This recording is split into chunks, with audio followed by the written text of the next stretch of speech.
Hey guys, it's James here from eBassGuitar, and in today's bass guitar lesson I'm going to share with you 5 legendary beginner bass guitar player mistakes and of course how to fix them. If that sounds good, make sure you check out this lesson all the way to the end.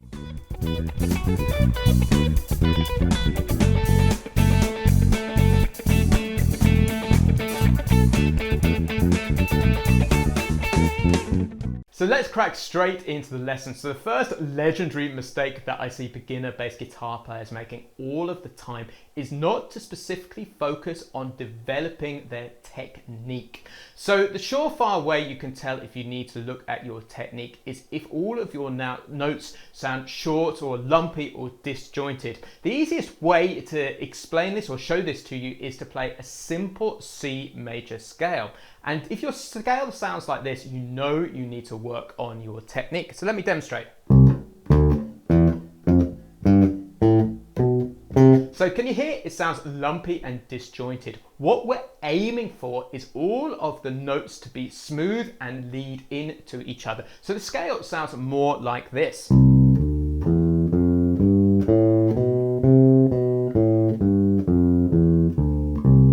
So ultimately, we want to get to the point where we can choose whether we play notes short or long, because it's much harder to play longer notes. So the way to go about starting to fix this is to learn the 1 finger per fret technique. And how I suggest you do this to begin with is to go somewhere around, I guess, the 7th, 8th, let's go to the 10th fret, or 9th fret there. And I want you to put your first finger on the G string like this. And I want you to play that note and hold it for as long as possible.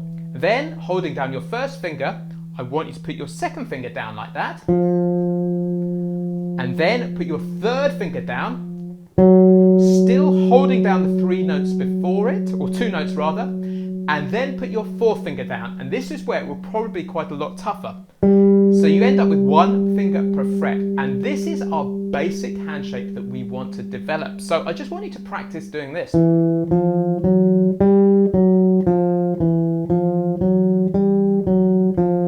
And can you hear how every note leads into each other? And this is the basis of building a rock solid bass guitar technique.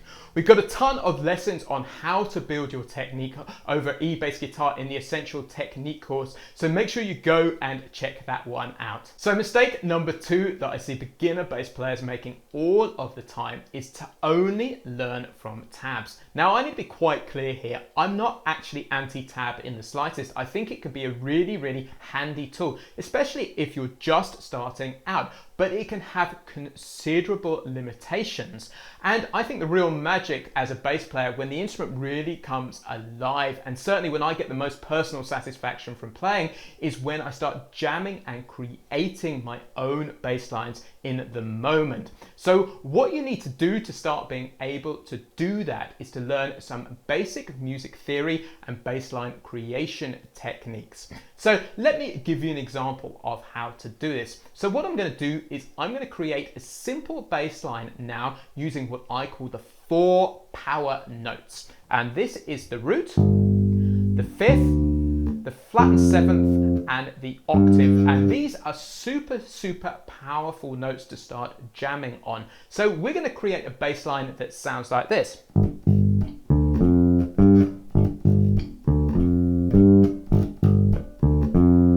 And those notes are 2 Gs, a D, an F natural, and a G like that. So that is a great little riff in itself. But when it starts getting super fun is when we can put this across chord sequences. And the important thing is to start thinking of songs in terms of chord sequences rather than in individual notes. So what I'm going to do here is I'm going to put this across a very common chord sequence, a 1, 5, 6, 4 chord sequence. So those chords in the key of G are a G, a D, an E minor, and a C chord like that. So all we have to do now is superimpose our bass line over the top, and this will sound like this. 1, 2, 3, bum.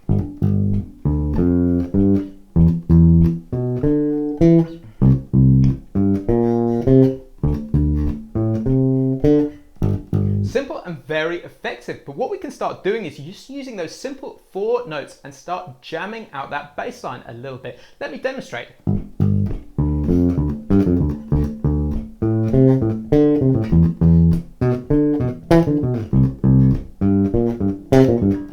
All of that using just those 4 intervals there. But where this technique or this idea can really come alive is when we start putting in little fills in there. And I've got one that I showed so many beginner bass players which can really just sort of open the door. And this is called the 2-note chromatic transition. If you want to learn that, you can get this lesson in our free Bass Players Action Pack. There's a link in the description below. So what I'm going to do is I'm going to add the 2-note transition as a little fill to get between chords. So it will sound like this.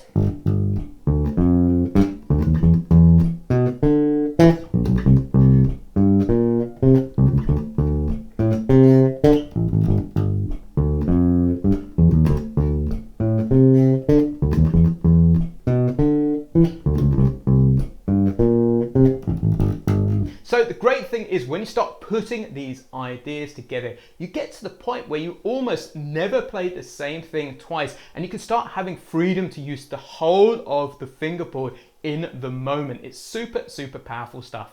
Now, the third legendary mistake I see beginner bass players making all of the time is to not learn full songs from beginning to end. What they tend to do is just learn little snippets or small patterns or riffs from it. The ultimate is if you go to a music shop and you hear a bass player playing something like this. I'm sure you've heard that all the time, but the real skill comes in is when you can focus for 3 or 4 minutes at a time. And this could be something really simple, like taking the bass line to Stand By Me. So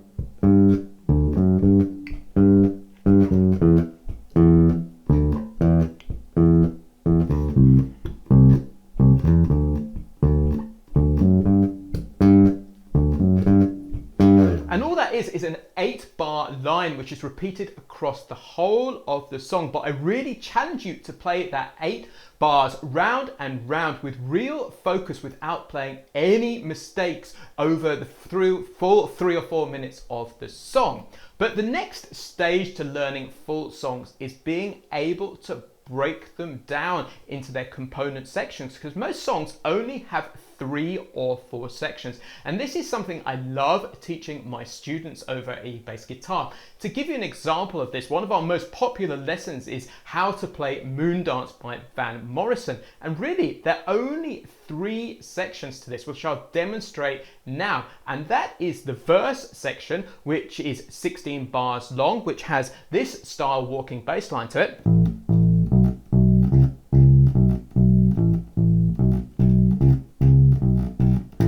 Once you've learnt those 2 bars, you've learnt the whole of the verse. And then there's the bridge sequence, which is 8 bars long, which is a bar of D minor, a bar of A minor, a bar of D minor, bar of A minor, bar of D minor, bar of A minor, and then these stabs. Like that, and that's all there is to the bridge. And then you have this unison line in the middle, which sounds like this: 1, 2, 3.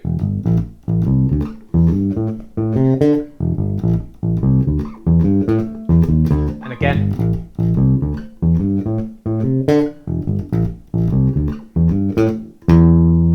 And once you've learned those 3 patterns, you've broken it down into that, you have the whole song. If you want to learn Moondance by Van Morrison, we have a whole lesson which you can grab completely free in our Bass Players Action Pack. Again, link in the description below. So mistake number 4 is not practicing scales and arpeggios, and this is a big one. If you played another instrument before, the chances are these were the quote-unquote boring technical exercises when all you wanted to do was play the instrument. But the reality is scales and arpeggios are the building blocks of music, specifically bass lines. Let me demonstrate here. So this is the opening bass line to Penny Lane by the Beatles, which sounds like this.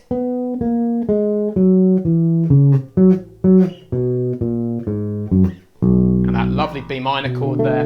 And really all that is a B major scale descending, and that falls straight under my hand because I know that pattern inside out. So scales are super important, and arpeggios too, because they really help you understand music, and they also open up the whole of the fingerboard so you can start using every single fret on the instrument. If you want to learn more about this stuff, I actually did a whole YouTube lesson of how the major scale is really, really important, and 5 legendary bass lines that use it in last week's lesson on this channel. So make sure you go back and check that out. So guys, just before we hit mistake number 5, I would love to ask you a question. What do you think the biggest mistake you've made with your bass playing is so far? Or if you're an intermediate or an advanced bass player and you're looking back to when you just started out, what's the one thing that you do differently? Please leave a comment in the comments below. I would absolutely love to find out.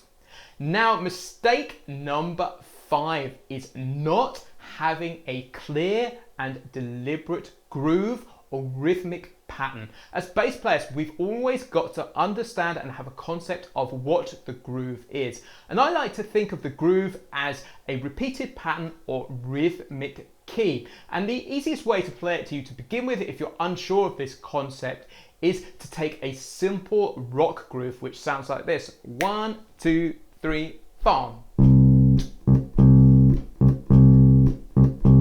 Often this is following the drummer's bass drum too. And if we have this clear pattern in there, this gives us a rhythmic place to start. And we can then put this across our chord sequences. So let me demonstrate using the old soul classic My Girl. So let me put this over the first chord sequence. It sounds like 1, 2, 3, ba, ba.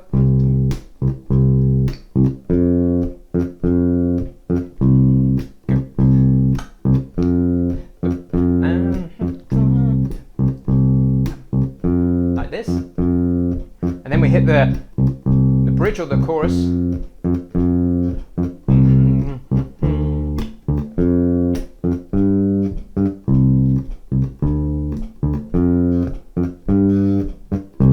So you can really clearly hear that pattern in there. And once you know that pattern, it's something that you can always refer back to. And that pattern also gives us our stylistic sort of feel too. So we can change the rhythmic pattern for funk feels or Latin feels. It's really, really powerful. But also what we can do is we can fit fills around it, which I'm going to demonstrate to you now. So what I'm going to do is play the same chord sequence, and I want you to listen out for that groove, but also how I'm fitting the fills across it. So 1, 2, 3, 4.